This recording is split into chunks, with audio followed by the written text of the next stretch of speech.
এই জন্য আমার বন্ধুগণ, কাঁদবো আমরা কার কাছে বলেন? আসতে হলো না, কার কাছে কাঁদবো? আল্লাহর কাছে কাঁদবো আমরা। বিশ্বনবীর জীবনে কোনো গুনাহ ছিল না, ছোট্ট গুনাহ যার জীবনে নাই, সেই বিশ্বনবীও এমন কোনো রাত নাই যে রাতে চোখের পানি দিয়ে যায় নামাজ ভিজে যেত না। আম্মা জান আয়েশা বর্ণিত হাদিস, আমার নবীর সেজদায় পড়ে পড়ে কাঁদতেছেন, ঘন্টার পরে ঘন্টা চলে যায়, নবীজির কান্না, নবীজির লম্বা সেজদা থেকে আম্মা জান আয়েশা মনে করছেন রাসূল বুঝি মারা গেছেন। নড়াচড়া নাই, চিমটি কাটেন, রাসূল নড়ে উঠলেন। সালাম ফেরার পরে বলছেন, আয়েশা তুমি আমার সঙ্গে এমনটা করলে কেন? চিমটি কাটলে কেন? কি হয়েছে হুজুর? আমি চিমটি এই জন্য কাটলাম, ঘন্টা পার হয় আপনি সেজদা থেকে মাথা উঠান না, আপনি নড়াচড়া করেন না। রাসূল বলছেন, আয়েশা রে, আমি বিশ্বনবী, আমি যদি কিয়ামতের দিন আল্লাহ পাক আমাকে পাকড়াও করেন, আমি নাজাত পাবো না, আমি নাজাত পাবো না, কিন্তু আল্লাহ তাআলা আমাকে রহমতের চাদর দিয়ে আবৃত করে রেখেছেন। ও আয়েশা, সে কিয়ামতের কথা মনে করলে আমার চোখে পানি চলে আসে।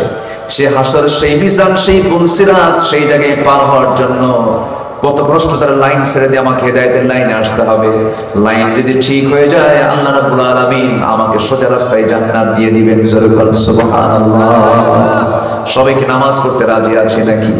5 ওয়াক্ত নামাজ পড়বেন কারা কারা? কাঁধ তুলে দেখেন দেখি, জোরে বলি ইয়া আল্লাহ, আরো জোরে বলি ইয়া আল্লাহ।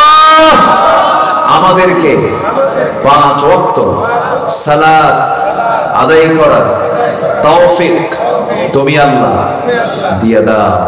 জোরে বলি আমিন, আরো জোরে আমিন। আমি বীরাইনগরের মসজিদ আজকে ফজরের সময় ফুলফিল দেখতে চাই, আমি শুনবো, আমি এটা এই প্র্যাকটিক্যাল চিত্র আমি দেখতে চাই। এই গ্রামের যুবকরা যেন আজকে মসজিদটা ফজরের নামাজের সময় যেন ভরিয়ে ফেলতে পারে। জোরে বলি ইনশাআল্লাহ, আর জোরে বলি ইনশাআল্লাহ। বান্দা যখন নামাজে দাঁড়ায়, আল্লাহ এত খুশি হন, আল্লাহ ফেরেশতাদের ডাক দিয়ে বলেন, এই ফেরেশতারা দেখ, বান্দা উযু বানাচ্ছে, হাতের সগীরা গুনাহ মাফ হয়, মুখ ধৌত করছে, মুখের সগীরা গুনাহগুলো মাফ হয়ে যায়, মাথা মাসায় করে মাথার সগীরা গুনাহগুলো মাফ হয়ে যায়, হেঁটে হেঁটে যায়, প্রত্যেকটা কদমে কদমে সব লেখা হয়। বান্দা নামাজে দাঁড়ায়, আল্লাহর সামনে, বান্দার সামনে দাঁড়ায় যায়। জোরে কোন সুবহানাল্লাহ। আল্লাহর সঙ্গে কথা বলার মাধ্যমে হলো নামাজ। আল্লাহু আকবার। বান্দা সূরা ফাতিহা শেষ করে, বান্দা রুকুতে চলে যায়, আল্লাহ বলেন, ও ফেরেশতারা দেখ, এই বান্দাগুলো আমার সামনে কেমন করে রুকু করলো, সেজদা দিল। এই বান্দা আমাকে দেখলো না, রাসূলকে দেখলো না, কোরআন হাদিসকে বিশ্বাস করে আমার খুশির জন্য সেজদা দিয়ে যখন আমাকে ধন্য করলো, ফেরেশতারা সাক্ষী থাক, এই বান্দার গুনাহগুলো মাফ করে আমি আল্লাহ এদের জন্য জান্নাত বরাদ্দ করে দিলাম। জোরে বলি সুবহানাল্লাহ। আল্লাহ পাক নামাজি বানান। জোরে বলি আমিন। পরিবারকে দ্বীনের জন্য কবুল করুন। জোরে বলি আমিন। পরিবারের প্রত্যেক সদস্যকে বড় বড় কবিরা গুনাহ থেকে বাঁচান। জোরে বলি আল্লাহুম্মা আমিন। সমস্ত ফিতনা থেকে বাঁচান। এখন সবচেয়ে বড় ফিতনা হলো ডিভাইস, সকল প্রকার এই মোবাইলের মিসইউজ থেকে আল্লাহ পাক আমাকে আপনাকে হেফাজত করুন। জোরে বলি আল্লাহুম্মা আমিন। আর একটু সময় আমি চেয়ে নিচ্ছি, আমাকে না বলি চলে যাচ্ছেন মুরব্বী, এই যে শোনেন না কথা, বসে। নাম্বার 4 হলো শয়তানের প্ররোচনা অনুসরণ করলে পরে আমি পথভ্রষ্ট হয়ে যাব। শয়তান তো মানুষকে শত্রুতার দিকে ডাক দেয়, ফাসাদের দিকে ডাক দেয়, সেই ডাক থেকে আমরা দূরে থাকার চেষ্টা করব। নাম্বার 5 হলো আল্লাহর আয়াত বিধিবিধান নিয়ে বাকবিতণ্ডা করে, যারা ইউজাদিলুনা ফি আয়াতিল্লাহ বিগাইরি সুলতান, যারা আল্লাহর আয়াতকে নিয়ে যারা তর্ক বিতর্ক করবে, এরাও পথভ্রষ্ট হয়ে যাবে। আমরা আল্লাহর আয়াতকে নিয়ে তর্ক করব না বিশ্বাস করব? বলেন বিশ্বাস করব। আল্লাহর কোন আয়াতকে অবিশ্বাস করার কোনো সুযোগ নাই, এই বিষয়টা মাথায় রাখবেন। অনেক নামাজি জাহান্নামে যাবে আল্লাহর আয়াতকে না মানার কারণে, অনেক হাজি জাহান্নামে আল্লাহকে কবুল করে ফেলবেন শুধুমাত্র আল্লাহর হুকুমকে না মানার কারণে। আল্লাহ পাক সুদ চান না যাকাত চান? আমার দেশে যাকাত চালু আছে না সুদ চালু আছে? আচ্ছা, যাকাত চালু হলে সুদ থাকবে, আর যাকাত না থাকলে কি থাকবে? আমাদের দেশে কি আছে? এখন সুদ আছে। এই সুদ কি শুধু দোয়া করে বলতে হবে? সুদ কি শুধু দোয়া করে বলতে হবে? দোয়ার সঙ্গে দাওয়া লাগবে।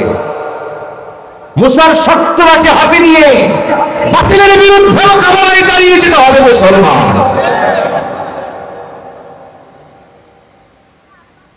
আবু জেহেল আপনাকে ছাড়বে না। আবু জেহেল ঠিকই সামনে দাঁড়ায় আছে। আবু জেহেলকে মোকাবেলা করার জন্য, ফেরাউনকে মোকাবেলা করার জন্য মুসার লাঠি দরকার, ঠিক কিনা বলেন? লাঠি নিয়ে সামনে দাঁড়াতে হবে। যদি কেউ আল্লাহর আইনের বিরুদ্ধে কথা বলে, ইসপাত কঠিন সিদ্ধান্ত নিয়ে সামনে দাঁড়িয়ে যেতে হবে। আমার বিশ্বাস টুডে এন্ড টুমরো গোটা পৃথিবীর দ্বিতীয় বৃহত্তম মুসলিম জনপদ বাংলাদেশ, আল্লাহ তাআলা অবশ্যই জমিনে আল্লাহর দ্বীন কায়েমের ব্যবস্থা করে দেবেন ইনশাআল্লাহ। আমার বিশ্বাস এদেশে আল্লাহর দ্বীন কায়েম হবে। জোরে বলি ইনশাআল্লাহ, আর জোরে বলি ইনশাআল্লাহ। যেটা কেউ ভাবনাই করে নাই, সেই ভাবনা আজকে পরিকল্পনা, সেই স্বপ্ন আজকে বাস্তব হচ্ছে। বলি আলহামদুলিল্লাহ। সম্মানিত ভাইরা, সম্মানিত বন্ধুগণ, নাম্বার 6 হলো অহংকার বশে আল্লাহর হুকুমকে অমান্য করা যাবে না। যেরকম অহংকার করেছিল পৃথিবীতে এই আসমান এবং জমিনের সর্বপ্রথম যে গুনাহটা হয়েছে শয়তান কর্তৃক, তার নাম কি? অহংকার। বলেন তার নাম কি? বলেন অহংকার। তার প্রথম পৃথিবীর প্রথম অপরাধ কি বলেন? অহংকার। অহংকার করিবে যে পতন হইবে তার, এতে কোনো সম্ভব, এতে কোনো কোনো সন্দেহ নাই। নেপাল জানেন কিনা আপনারা? নেপাল কিন্তু সাইজ করছে এই গত 2 দিন আগে, এই চলতেছে। কাউকে ছেড়ে দেয়নি, কাউকে এক্সিট দেয়নি, সবগুলোকে ধরছে আর পুকুরে চুবাইছে। যত দুর্নীতি করেছে তারা সবগুলোকে দেশের জনগণ ধরে পাই করে ধরে সেখানেই তারা সাইজ করে ফেলছে। দুর্নীতি যারা করবে তাদের সঙ্গে আমাদের কোনো সম্পর্ক আসতে পারে? সম্পর্ক। ইন্দোনেশিয়া অ্যাটাক হয়েছে, শ্রীলঙ্কার জনগণ ওই জালিম দুর্নীতিগ্রস্তদেরকে অ্যাটাক করেছিল। এই জন্য মাজলুম যে হয়, মাজলুমের সাহায্যে কে দাঁড়ান? আস্তে মাজলুমের সাহায্যে কে দাঁড়ান? আল্লাহ দাঁড়ান। আমরা কি জালিম হব না মাজলুম হব? মাজলুম হতে রাজি আছে, কিন্তু জুলুম করতে রাজি নয়। এই জন্য অহংকার যখন কারো ভিতরে আসে তখন তার মধ্যে জুলুম চলে আসে। অহংকার করা যাবে না। অহংকার করবে ঠকে যাবে। দেখেন না, সহজ একটা সমীকরণ। ছাত্ররা চাইলো, ওই ঢাকা ইউনিভার্সিটির ছাত্ররা চাইলো আমাদের কোটা দেন, জবাবে চলে আসলো কি? রাজাকারের নাতিপুতিরা চাকরি নেবে। বলেন এটা কি বিনয়ের কথা না অহংকারের কথা? বলে বিনয় না অহংকার? অহংকার।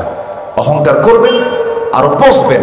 অহংকার ছেড়ে দিয়ে মানবতাবাদী হন, মানবদর্দী হন, সবাইকে মুখের মধ্যে টেনে নেন, বিনয়ী হন, পৃথিবীর কাছে আপনি সম্মানিত হবেন। এটা মাথায় রাখতে হবে। অহংকার করা যাবে না। অহংকার দেখিয়েছে হলো শয়তান। কে দেখিয়েছে? শয়তান। ফাসাজাদু ইল্লা ইবলিস আবা ওয়াস্তাকবারা ওয়া কানা মিনাল কাফিরিন। সম্মানিত ভাইরা, নাম্বার 7 হচ্ছে জুলুম করা যাবে না। জুলুম করবেন হেরে যাবেন। নাম্বার 8 হলো মানুষকে আল্লাহর পথ থেকে বিচ্যুত করার চেষ্টা। নিজে তো পথভ্রষ্ট আছি, নিজে তো পথভ্রষ্টের সঙ্গী হয়ে আছে, আবার আরেকজনকে পথভ্রষ্ট করার জন্য চেষ্টা করছে। এমন অপশক্তি আছে না নাই বলেন তো? আচ্ছা, করা শরিয়া মানে আমি শরিয়া মানি না, আমরা শরিয়া আইন প্রতিষ্ঠা করতে চাই না। মুসলমান এই কথা বললে তার ঈমান থাকবে না, ঈমান চলে যাবে। এইগুলো লোক হচ্ছে পথভ্রষ্টের পথ। নাম্বার 9 হচ্ছে রাসূলের বিরুদ্ধে চারণ করা। রাসূলকে মহব্বত করে, রাসূলকে ভালোবাসে, কিন্তু নামাজে ভালোবাসে, দাড়িতে ভালোবাসে, আতর সুরমায় ভালোবাসে, মিষ্টি খাওয়াতে ভালোবাসে, কিন্তু রাসূল যে দাঁত ভেঙেছেন এটা ভালোবাসে না। আছে কিনা বলেন? আছে কিনা? আছে। এইগুলো হচ্ছে পথভ্রষ্টতার পথ। নাম্বার সর্বশেষ 10 হচ্ছে ঈমান আনার পর বারবার কুফরিতে চলে যাওয়া। ঈমান আনছে আবার কুফরের দিকে চলে যায়। হাদিসে আসছে আখিরে জামানায় রাসূল বলেছেন আমার উম্মতের কিছু দশা হবে। সকালবেলা ঈমানদার, বিকেলবেলা কাফের। ইউসবিহু মুমিনান ওয়া ইউমসি কাফিরান। সকালবেলা ঈমানদার, বিকেলবেলা কি? কাফের। এমন চরিত্র কি আমরা আনবো? না। এই মুখে আল্লাহর জিকির করবে, এই মুখে কোনো হারাম খাবার, হারাম কোনো জিনিস তুলবো না। জোরে বলি ইনশাআল্লাহ। সেদিন এক মাহফিলে বলতেছে হুজুর হারাম খাই না, তবে বিড়ি খাই। এই জাতি বিড়ি খাওয়ার পরিমাণ কম না বেশি? বলেন কম না বেশি? বলেন বেশি। এত বিড়ি খায়, আবার মাহফিলে এসে প্রশ্ন করে হুজুর বিড়ি খাওয়া কি জায়েজ আছে? উনি জায়েজের চেষ্টায় আছে। কেমনে জায়েজ করা যায়? না। সকল নেশা থেকে আমরা নিজেকে পরহেজ রাখবো, কারণ আমার মুখে কার নাম নেবো? আমরা আসতে বলবেন না, কার নাম নেবো? আল্লাহর নাম। এই জন্য এই মুখে আমরা হারাম কিছু খাবার, হারাম কোনো কথা, জিহ্বাকে আমরা সুন্দর করে রাখবো, মুখকে আমরা সুন্দর করে রাখবো। এই মুখ কখনো জাহান্নামে যাবে না। আল্লাহ রাব্বুল আলামিন সবাইকে কবুল করুন। জোরে বলি আল্লাহুম্মা আমিন।